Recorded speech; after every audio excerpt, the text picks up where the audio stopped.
സിനിമയാണ്. അതുകൊണ്ട് തന്നെ ഞാൻ എത്രത്തോളം അറിഞ്ഞാണ് ഇതിനെക്കുറിച്ച് അധികം വിലയിരുത്താനും ഇതിനെക്കുറിച്ചൊരു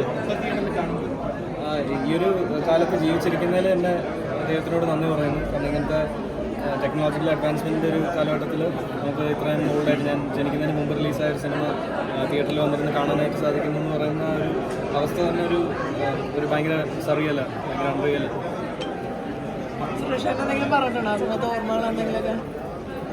ഇന്നത്തെ അച്ഛനേക്കാളും അന്നത്തെ കഥകളും അന്ന് നടന്നിരുന്ന ഇവരുടെ സൗഹൃദങ്ങളൊക്കെ പറ്റി നമുക്കാണ് എൻ്റെ അടുത്ത് സംസാരിച്ചിട്ടുള്ളത്. എനിക്ക് ജസ്റ്റ് ഒരു ബേസിക് ഒരു അറിവുണ്ട്. അവരുടെ ഓരോ പഴയ സിനിമകളും ടി വിയിലായാലും ഇങ്ങനെ റിലീസ് വന്നിട്ട് കാണുമ്പോഴായാലും നമുക്ക് ഈ പറഞ്ഞ കഥകളായിട്ട് വെച്ച് റിലേറ്റ് ചെയ്ത് എനിക്ക് അന്നത്തെ സന്ദർഭത്തിന് ഇപ്പോൾ അത് തന്നെ ഒരു ഫൈറ്റ് സിനിമയ്ക്കകത്തുണ്ടെങ്കിൽ അവർ തമ്മിലുള്ള കോൺടാക്റ്റിന് അവർ അങ്ങോട്ടും ഇങ്ങോട്ടും കംഫർട്ടബിളാണ്. ആ ഒരു അവസ്ഥ തന്നെ അന്നത്തെ അവരുടെ ആ ഒരു സൗഹൃദത്തിനെ ഭയങ്കരമായിട്ട് ഡിനോട്ട് ചെയ്യുന്നു.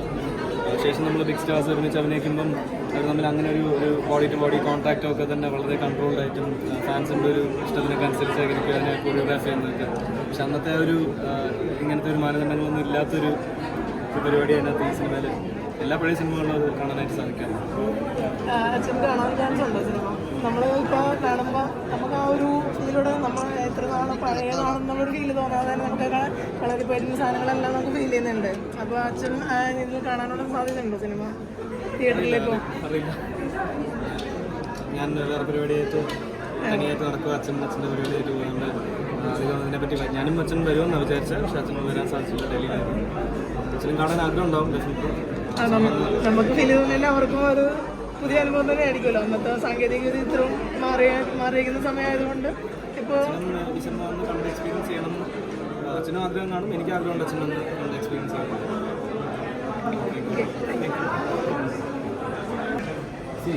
നമ്മൾ കണ്ട സിനിമയാണ്. പക്ഷേ അതിൽ ഏറ്റവും സന്തോഷം തോന്നിയ ഒരു കാര്യം അതിൻ്റെ സിനിമാറ്റിക് എക്സ്പീരിയൻസ്.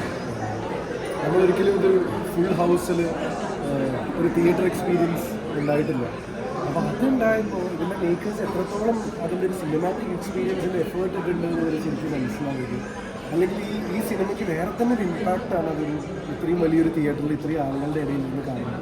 പിന്നെ വീണ്ടും ഒരു റിമൈൻഡറാണ് ഡെപ്ത് ഇൻ കണ്ടൻറ്റ്, പെർഫോമൻസിലുള്ള ഡെപ്തും അതിൻ്റെ ടോട്ടാലിറ്റിയിലുള്ള ഡെപ്തും സംഭവങ്ങൾ എന്തുകൊണ്ടാണ് അതൊരു ക്ലാസിക് ആവുന്നത്. എത്ര കണ്ടു കഴിഞ്ഞാലും വീണ്ടും നമ്മൾ പൊതുവായി കാണുമ്പോൾ അതിനകത്ത് വീണ്ടും എന്തെങ്കിലും ഉള്ള പോലെ തോന്നുന്നു. എന്തായാലും ടോട്ടലി ഇതൊരു ഗംഭീര എക്സ്പീരിയൻസ് ആണ്.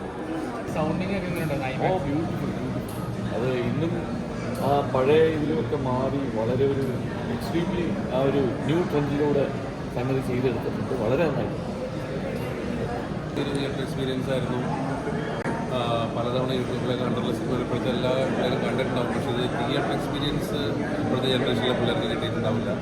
അപ്പോൾ അതുകൊണ്ട് നമ്മൾ എന്തായാലും എല്ലാ സിനിമയും സ്നേഹിക്കുന്ന എല്ലാവരും തിയേറ്ററിൽ തീർച്ചയായിട്ടും വന്ന് മലയാള സിനിമയുടെ ഒരു ക്ലാസിക് മൂവിയാണ് വടക്കൻ വീര, ആ തിയേറ്ററിൽ വന്ന് കാണേണ്ടതാണ്.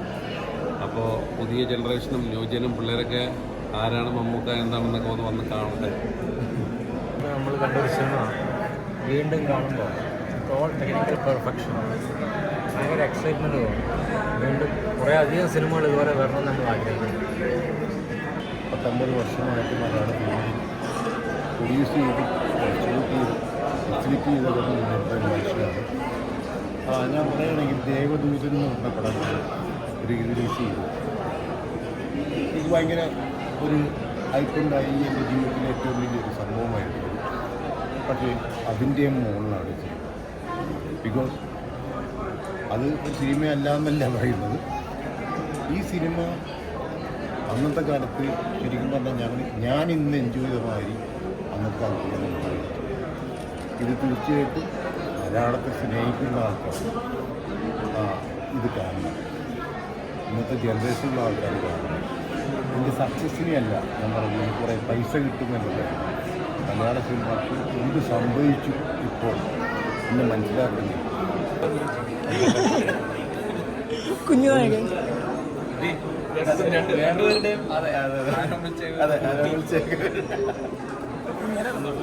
എനിക്കെന്തായാലും ഈ കാലഘട്ടത്തിൽ ജീവിച്ചിരിക്കാൻ പറ്റിയത്